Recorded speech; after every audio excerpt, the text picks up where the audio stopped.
Yes, we heard the Amway Center crowd. Yes, we heard it all. I got into some heated debates about it with people. Certainly, there's a lot of Magic fans who are upset that there are a lot of opposing fans in their building. But, I have one solution to all that. Win. You want the fans? Win.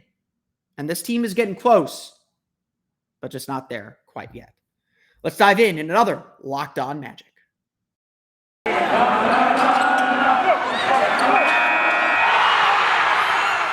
You are Locked On Magic, your daily Orlando Magic podcast, part of the Locked On Podcast Network, your team every day.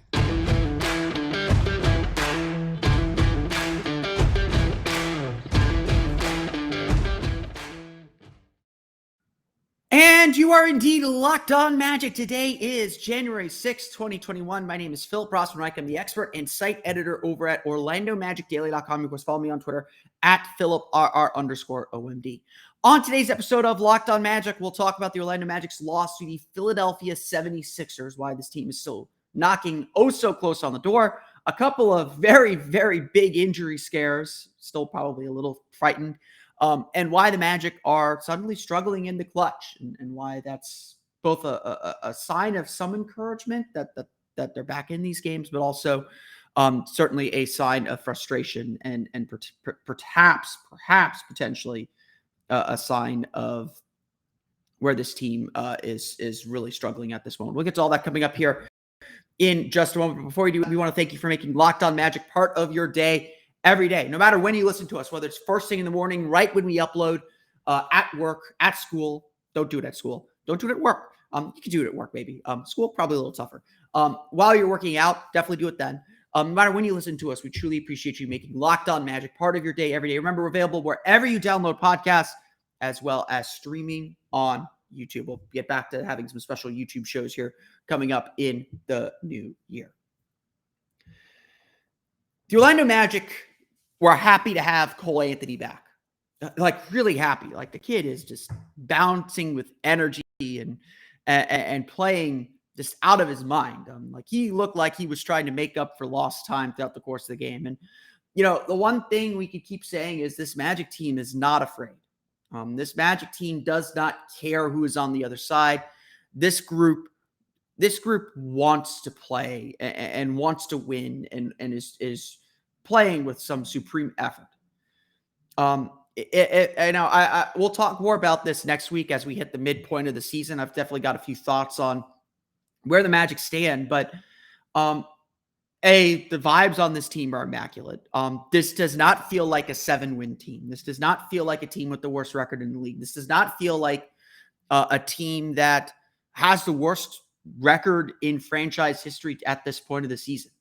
Again, I think all that stuff's important. I don't think we should dismiss it. I think there are concerns, obviously, about this team because of that. And you can explain some of it away with injuries. You can explain some of it away with some things, and that's part of the debate. That's part of the story of this team. But it doesn't, like, we've been through seasons that are bad and this bad. They don't feel like this. And I think we do got to give the team credit for that and for staying with things because they are getting better. They are getting closer in these games. But at the end of the day, I mean, you have to say it. These games, this league, you are judged by wins and losses. In this league, you are judged by your ability to win basketball games. And that has to still be a standard of some sort. Now, look, this Magic team beating the Philadelphia 76ers on a 4-game win streak with Joel Embiid playing at an MVP level, the Eastern Conference Player of the Month. That's a tough ask. That's a big ask. We want to see this team compete and beat the best teams in the league. That win over the Utah Jazz is going to be a big feather in this team's cap. And it's not something to dismiss. It's not something to throw out. We need to see more wins like that. Beating the Denver Nuggets the way the Magic beat the Denver Nuggets, that is a nice win. We want to see wins like that. We don't want to just feast on, your Detroits, your Houstons. Both teams have beaten the Magic. Oklahoma City when they play them in March and April. You don't want to just beat those teams. you got to believe, you got to see proof of concept that this team can be a playoff team and beat playoff caliber teams. And again, we're seeing signs of it.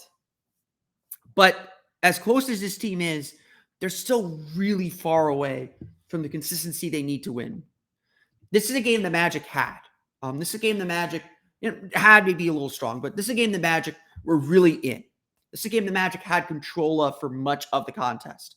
They had an 11-point lead in the first half. They were playing excellent. They had a good defensive scheme on Joel Embiid. They single covered him with Wendell Carter and then brought a hard double to try and get the ball out of his hands or force him into tough shots. And, yes, Joel Embiid still scored a ton of points, but he worked hard. And I think the Magic's defense on him deserves a lot of credit. It did open up the three-point shot. They got burned by Seth Curry. They got burned by Furkan Korkmaz. They got burned by Tobias Harris. And that's why the game got close. As good as the Magic can play, there's still a talent deficit. There's still a talent gap that they're trying to fill. And yes, the draft is going to help a little bit with that. And the Magic, it would take a crazy run for the Magic to not be in line for one of the top picks. In a top-heavy draft, it's a good draft. We'll get more into this draft as the weeks go on. But at this point, I'm not worried about the Magic's draft positioning. I'm worried about let's develop this team that we have because there is something good here. It just needs to be unlocked and it needs to be seasoned. And that seasoning was on full display, and that lack of seasoning, was on full display in the fourth quarter. The Magic had 19 turnovers in the game. They had 5 in the fourth quarter, leading to 10 points. Philadelphia essentially scored on every turnover the Magic made. During a 10-0 run in the fourth quarter that stretched Philadelphia's lead out to 11, they had 3 turnovers. They took rush shots. They took bad shots. And again, that's how you lose games. This game was not lost in the clutch. We'll talk more about that clutch play, and Orlando had some difficult clutch moments. They made some bad decisions that really cost them the game. They missed some shots that they've got to make, stuff that they can control. They let this game slip away, but this game was lost early in the fourth quarter when the Magic fell down by 11 on a 10-0 run, turned the ball over 3 times, had 5 turnovers in the fourth quarter for 10 points. When they made mistakes that didn't even let them stay in the game. Honestly, like close games are coin flips. I don't think coaches, I don't think players lose much sleep over making or missing shots. If they do, that's probably a problem. But I don't think they lose much sleep over making or missing shots. They lose sleep over poor execution, and they lose sleep over turnovers, stuff that you can control. Your ability to control what you can control. You shoot a shot, you could shoot it perfectly and it just doesn't go in. You live with that. Honestly, the end of this game, that doesn't bother me as much as the beginning of the fourth when the Magic, let it slip and then had to scramble to get back. Cole Anthony does some incredible work as a motivator for this team. The dude got hit where you don't want to get hit. Stayed in the game. Rolled his ankle really badly after making a 3-pointer in the third quarter to the point that he was struggling to get off the floor. He came back to the sideline, was standing the entire time to keep some blood flow in his ankle. It was his left ankle this time, not his right ankle, which he previously injured. Came back in the game and just balled out. You could tell he was a step slower. You could tell he was struggling to shoot, but this dude is just a complete baller. Cole Anthony's a gift, man. He is just so good and has really taken over leadership of this team in a lot of ways. Certainly I think him and Wendell Carter feel like the leaders on this team as far as like tempo and aggression go. Gary Harris is certainly a big locker room presence as well, but and I think when Markelle comes back, that's going to even be more stable. But Cole balled out to get this team back in the game. The team was able to kind of get itself going. They cut the lead down to 5 when Wendell Carter was flagrantly fouled by Joel Embiid. But Carter proceeded to miss the 2 free throws down by 5. Orlando was able to cut it to 3, but from there, Philadelphia, I think, went on a 9-2 run to finish the game and put this one away. And again, you create this small margin for error, and that's kind of been one of the issues with these comebacks and with these games. It's like, yes, it's great the Magic can do all these things, but you're creating such a small margin for error on a team that already has a small margin for error that you're putting yourself in a really tough spot to advance and keep moving forward. Again, look, the Magic do good things. I still really like a lot of the things that they're doing. I still really like the way that they're playing. But again, it's these small moments, and they're getting smaller. The Magic have been competitive in a lot of these games lately, but this game particularly, look, Philadelphia went out and won the game. I never take credit away from that. They made the shots. They made the plays. Orlando helped them. They didn't help themselves with all the misses that they had and the points where they struggled. So the Philadelphia 76ers defeat the Orlando Magic 116-106. Again, I think the final score is not indicative of how close this game was, but it is the final score the Magic deserve after making the mistakes that they made. We'll go through the final box score and talk a little bit about some of those clutch time struggles coming up here in a moment. But first, a quick word from our pals at Shopify. Nothing gets you more excited as a business than the sound of that cash register ringing. It makes different sounds now, so I don't want to do the sound effect. You love that sound. It makes you smile, and you want more of it, whatever that sound is. The sound of another sale on Shopify, the all-in-one commerce platform to start, run, and grow your business. Shopify gives entrepreneurs the resources once reserved for big business, so upstarts, startups, and established businesses alike can sell everywhere, synchronize online and in-person sales, and effortlessly stay informed. Scaling your business is a journey of endless possibility. And believe me, this podcast, started out just really kind of quote unquote in my basement. I had really poor recording equipment. I felt like there needed to be a podcast as a natural extension of the blog. And I just went with it. I wasn't looking to sell anything. Well, today, we're selling so many things, whether it's fantasy games, whether it's mindfulness apps, whether it's, BetOnline, whether it's good gambling services. I mean, we're selling anything that's related to our program here. And we're not stopping there because success is a million milestones on a forever evolving path. Like my business, Shopify powers millions of businesses from first scale to full scale. So reach customers online and across social networks with an ever-growing suite of channel integrations and apps, including Facebook, Instagram, TikTok, Pinterest, and a whole lot more. Gain insight as you grow with detailed reporting of conversion rates, profit margins, and beyond. More than a store, Shopify grows with you. This is the possibility powered by Shopify. So go to shopify.com/LockedOnNBA, all lowercase, for a free 14-day trial and get full access to Shopify's entire suite of features. Again, grow your business with Shopify today. Go to shopify.com/LockedOnNBA right now. Shopify.com/LockedOnNBA. We want to thank you again for making Locked On Magic part of your day every day. For your next listen, check out the Locked On Now podcast. Get nightly recaps of every NBA game with analysis from our local experts like me. Listen to Locked On Now on Apple Podcasts, Spotify, or watch it on the Locked On NBA YouTube channel. The Orlando Magic again fall to the Philadelphia 76ers 116-106. Let's go through that final box score for you real fast as the Magic take their 7th straight loss of the season. They're really in need of a win. They do get Detroit next, and then Washington twice. I think there is the potential for wins in there. Certainly, I'm willing to say it. I think Saturday's a must-win game. This team has been playing really well. I don't think the results are indicative of how well they're playing, but they need the results. Again, we can do all this warm and fuzzy moral victory stuff. I don't like it any more than probably the coaches do, although they're the ones pushing it. I'm sure the players don't like it either, even if they see the progress. They need results. So yes, I am going to sit here. I will say it again tomorrow. Saturday's game against the Detroit Pistons is a must-win game. I want to see this team win. I want to see this team get the reward for their work. And I want to see this team get some confidence and belief that they can win again and win consistently. I mean, let's have a week or two where we're 500. The Magic have that big homestand coming up. I think we're all expecting Markelle Fultz to come back during that homestand. Let's build some momentum here. Again, this is not a team that can pick and choose when it's going to win. This is not a team that can count any game as a win. Detroit's playing decently. I know they just gave up 140 to Charlotte last night. They beat Milwaukee the other night. Kate Cunningham's playing really, really well. The Magic haven't seen him yet. I thought Orlando should have won that first game against Detroit, even with the tired legs that they had on that schedule loss, but it was very much a schedule loss. They need to win a game. I don't care who it's against, but Detroit is an opponent they should beat. I I don't think this Magic team's as bad as Detroit. Yes, Detroit has Cade, who's a little bit better than a lot of players the Magic have. I think this Magic team is more talented than Detroit. And so I don't want to see, honestly, Detroit can have the top odds and can have the worst record in the league. I don't want to see this Magic team be worse than them. And again, that's no offense to Detroit. Prove it on the court. Let's see what happens. But I think this Magic team is knocking on the door for a win, and I want to see them get it. Let's go through that box score for you.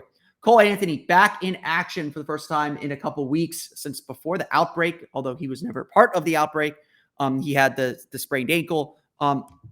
He goes off. 26 points, 9 for 21 shooting, 3 for 8 from deep, 5 for 7 from the foul line, 7 assists, 5 rebounds. Did not look like he missed a beat, to be perfectly honest. And had really good bounce. You could tell he was really excited to be out there. Really took it to Philadelphia, especially early in the game. He's just an incredible dude, man. Again, all about his teammates, all about his guys. Still looks and hunts for a shot, but he's grown tremendously as a playmaker. I think I did not expect Cole Anthony to be this reliable as a playmaker. I do think his eyes get a little big sometimes, and someone pointed this out to me, and I agree completely. Cole is probably still learning when to balance his own scoring with his playmaking, and both are getting better at such a high rate that I don't think he quite knows how to do that, or how even the team knows how to use that to their advantage quite yet. Cole's development this year has been really, really exciting. Now, after coming back from the injury, it definitely looked a little slower. Definitely didn't quite have the lift on his shots. Was definitely forcing shots to try and get the team back in the game. He is a fourth quarter scorer. He is a scorer first. You take that with him. You don't want him to change that mentality, but that may sometimes mean he takes some shots that are questionable and take you out of the game. But 26 points in 25-43 of this game, playing his first game on a sprained ankle and then spraining his other ankle. Dude's a baller. Let's appreciate him while we can. Mo Bamba with a really nice game, 19 points, 8 for 12 shooting, 2 for 5 from deep, 8 rebounds for him. Bamba was really good, spaced the floor really well. I thought he did a good job. He was matched up with Tobias Harris for most of the night. They left Joel Embiid to Wendell Carter. I thought he did a good job on both ends. Bamba's had a really interesting quote after the game. He said, this defense is giving him a little bit more freedom. But he, more freedom than he's had over the last 3 to 4 years. That's probably a well-duh moment for a lot of us, but it was good to hear him kind of recognize that. But more importantly, he said after that, I have this freedom. I have to be responsible with it. I have to, take the trust that the coaches have given me, and use it wisely. He can't waste it, or he can't overextend and be too freelance. There still has to be a little bit of a box that he's in, and he knows that his defense has to continue to improve. But overall, I think that Mo did a really good job. When his shots are falling, he is a really dangerous player and a really dangerous weapon. Got a nice dunk over Joel Embiid. I'm sure we will get that top shot. I will gladly pay $15 for it, for a good cereal at least. But a really solid game for Mo. Really solid game for Mo. It's good to see him kind of bounce back in this one. Wendell Carter, 12 points, 3 for 4 shooting, 6 for 10 from the foul line. 6 fouls, 10 rebounds for him. He got the Joel Embiid call, struggled a little bit with fouling. Both he and Mo were in foul trouble through most of the game. They both had 2 fouls early in the first quarter. They were struggling to stay on the court. I thought Wendell did okay on Joel Embiid. Again, bit on his pump fakes a little too much sometimes, but really made him work. I think the Magic had a good scheme to slow down Embiid. They did end up giving up some threes in the process, but I think Orlando had a decent plan, and I think they can trust Carter a little bit to defend him. I think they were a little concerned that Carter, coming off the illness, was going to need some help. Got to get him more shots. Some of it is Carter has to look for more shots, but they got to get Carter more shots. He can't be shooting 4 times in a game with this group. Franz Wagner continues his strong play, 15.6 for 11, shooting 6 rebounds. 4 turnovers, the big thing with him. Sixers were able to get him into some traps. Playing alongside Cole makes his job so much easier. I think there was some people who were concerned, Franz's scoring is going to go down with Cole back in the game and taking more shots. But the dude doesn't need 20 shots. You'd like to see him up around 15 maybe per game. But the dude doesn't need shots. He runs the floor really well. He creates space for himself. He will get his shot opportunities. He will score plenty. And tonight was proof of that. Gary Harris's first really kind of poor game in a while. 10 points, 4 for 11 shooting, 2 for 7 from deep. 5 fouls for him as well. 3 turnovers. only starter with a plus minus under -5. Again, you could guess what the plus minus looked like. Everyone in the starting lineup essentially did pretty well. Everyone off the bench had some struggles. That's just kind of the life of the Magic right now. Terrence Ross off the bench with 18 points, 8 for 16 shooting, 2 for 6 from deep, added 8 rebounds, a big help on the glass, especially with so much attention going to Joel Embiid. Orlando does out-rebound Philadelphia 47-42 with 14 offensive rebounds. So again, the Magic are doing good things. And again, their offense scoring 106 points with this group. Their offense is humming along. There's definitely some moments where it bogs down, especially when Cole's out of the game, when that second unit's in. RJ Hampton was 0 for 5, 0 for 3, 0 points. Really struggled to kind of run the team. But his defense was pretty solid. So, I think RJ's still finding ways to contribute consistently. They need a backup point guard right now, though. I think the Magic have been determined, and I think rightly so, determined to not use RJ Hampton as a point guard. I think there's a little bit of a lack of trust there, which I think is fair. And I think they want to develop him as a slasher and wing shooter rather than as a point guard. So, again, we've said this a million times. When Markelle Fultz comes back, things are going to be a little bit easier. Despite everything, Orlando does turn the ball over 19 times for 28 points. Like I said, 5 times in the fourth quarter for 10 points, meaning that Philadelphia scored on every single turnover. It was a close game throughout, but Philadelphia outscores Orlando 28-17. They shoot 50.6% from floor, 12 for 28 from beyond the arc, 18 for 24 from the line. Philadelphia does turn the ball over back 17 times for 18 points. So again, a big difference in this game. But really, Orlando, they got down and defended. They played their scheme, but still left some holes open that Philadelphia was able to exploit.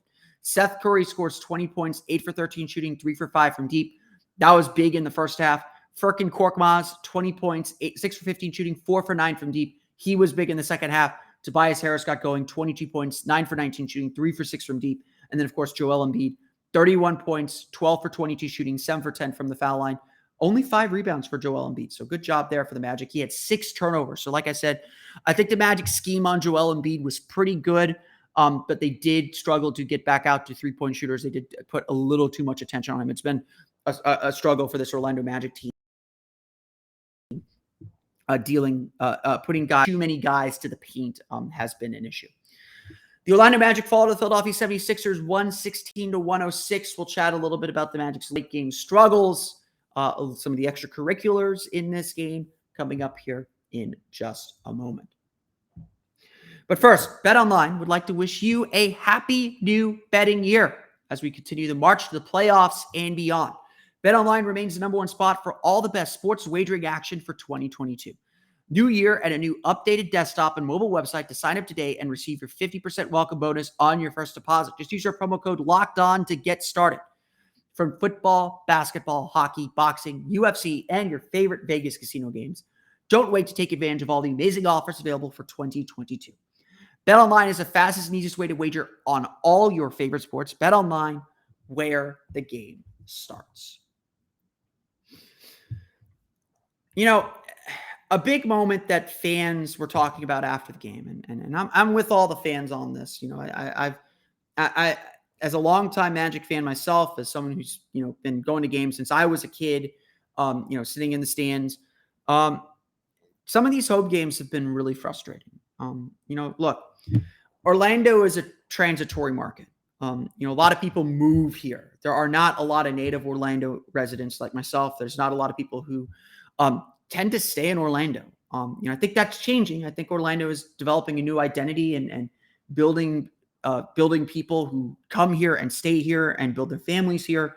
But it's not always surprising when big market teams, when the best teams come to town and there's a sizable fan presence. Obviously the Lakers, the Knicks, the Bulls to some extent always bring fans. The Warriors have a lot of fans right now too.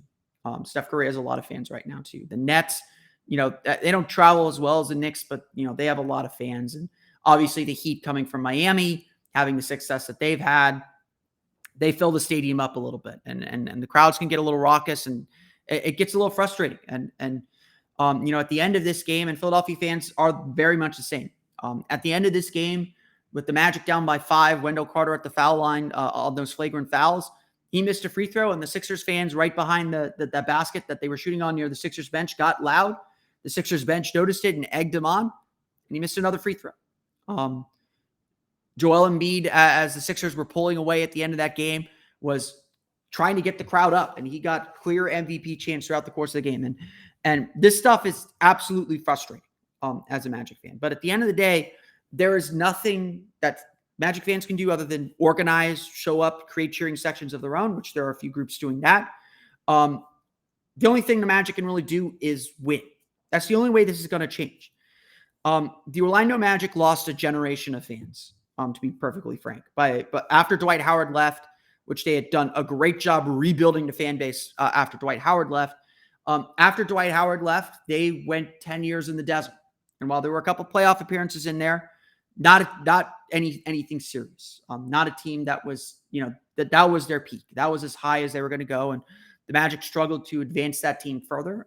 And injuries played a role, but they probably made the right assessment to restart. And another restart is obviously led fans to be skeptical, and fans should 100% be skeptical and be wary. I think there are good vibes. I'm watching this team a lot. I can tell you that the way this team is playing now and the way the young guys are playing now especially is not like anything that the first rebuild had. Obviously, there are still next steps. There are still a lot of things that have to happen, a lot of things that have to fall into place, but I'm still, very optimistic that this team is going to be better sooner than you think. And I'm really confident in that, that they're doing a lot of the right things. Now, a lot of things can still go wrong. Injuries obviously can play a role. Jamal Mosley, I think he's done a good job to this point. But he's coaching guys to develop them. He's not necessarily coaching guys to win at this moment. And there does have to be that switch that is flipped at some point. It's way too early to be concerned about a lot of these things. You just got to kind of take your bitter pill right now. As Cole Anthony said after the game, and we'll talk more about this next week, I think, they're getting the stink out now. They're learning their lessons. They're taking their hits now. They're getting the stink out now. They're playing poorly now, knowing that they're going to learn some lessons. They're going to get better through experience, and then eventually turn that corner. But turning that corner is the big thing. We can keep talking about moral victories. We can keep talking about how close this team is to winning. The bottom line is, though, they are not winning. And while games are closer now, there are fewer blowouts, there are fewer games where the Magic just are not in the game anymore. Yes, there's still that phenomenon where they fall down by 15 and cut the lead down to 8 or 9, or fall down by 20 and cut the lead back to single digits, but it's too late. That's absolutely still happening, and that's stuff that has to be cleaned up. And I think it's becoming less and less over the last few weeks. And certainly the last few weeks have been weird with all the COVID absences.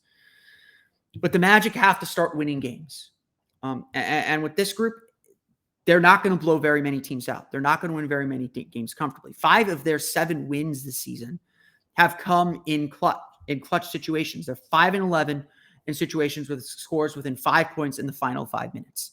5-11. That's 16 games, which is 20th in the league for total clutch moments.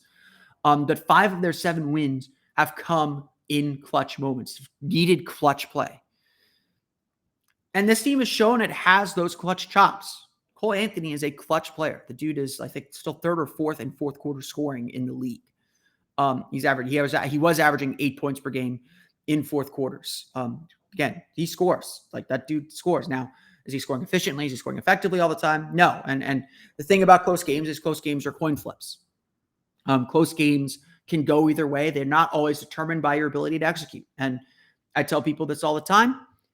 Good teams don't win close games. They avoid them. The Phoenix Suns also only have 16 clutch games so far this year. Tells you a lot about how good Phoenix is. But the Magic have to perform better in the clutch. And they actually do perform well in the clutch. They're going through a little bit of a downturn right now. They've had some notable failures. Again, the Celtics game was a really bad one. They've had some notable failures, but the Magic overall are putting themselves in positions to win games. They're putting themselves in spots where they can execute, where they can put the game in the balance. But they got to finish the job. Because at the end of the day, you're judged by your wins and losses. And while we aren't expecting the Magic to win a ton of games this year, While we're not expecting the Magic to, be a dominant team, to have a lot of opportunities to win games, when those opportunities come, they need to execute. We need to see that potential. We have seen that potential. We have seen this team grow and make that progress. But Orlando still has work to do. And if Orlando wants to take those next steps, they got to get back to winning games in the clutch. They got to get back to not losing games early. Again, the Magic didn't lose this game late in the fourth quarter on that 9-2 run. They lost it in the 10-0 run early in the fourth quarter.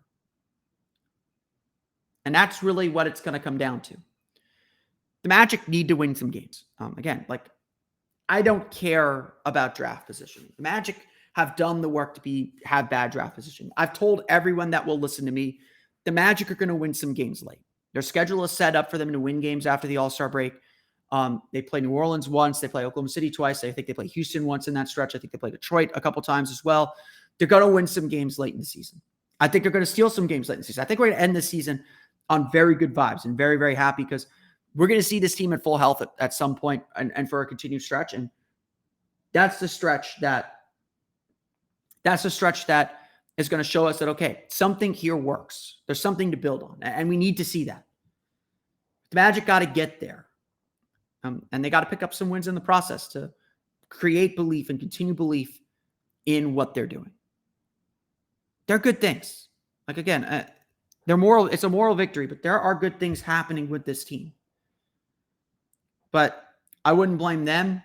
I think they've done a good job hiding it if they are, but I wouldn't blame them for being frustrated that they're not able to get over the hump and get the results that they deserve because they're playing a lot better than what they're showing. I want to thank you all again for listening to today's episode of Locked On Magic. Of course, find us on Twitter at Locked On Magic. Subscribe to the podcast on Apple Podcasts, Stitcher, TuneIn, Himalaya, Google Play, Spotify, Odyssey, and all the fun places to download podcasts to your podcast-enabled listening device. You can follow me on Twitter at PhilipR_OMD. And of course, for the latest on the Orlando Magic, be sure to check out OrlandoMagicDaily.com. You can follow us there on Twitter at OMagicDaily. Now that you're done listening to us, be sure to listen to Locked On Bets, your daily one-stop shop for all your gambling needs. Locked On Bets, hosted by your boy Q with expert analysis and insight from Lee Sterling. It's free and available on all platforms. I want to thank you all again for listening to today's episode of Locked On Magic. For Orlando Magic Daily and Locked On Magic, this has been Philip Rossman. See you all again next time for another episode of Locked On Magic.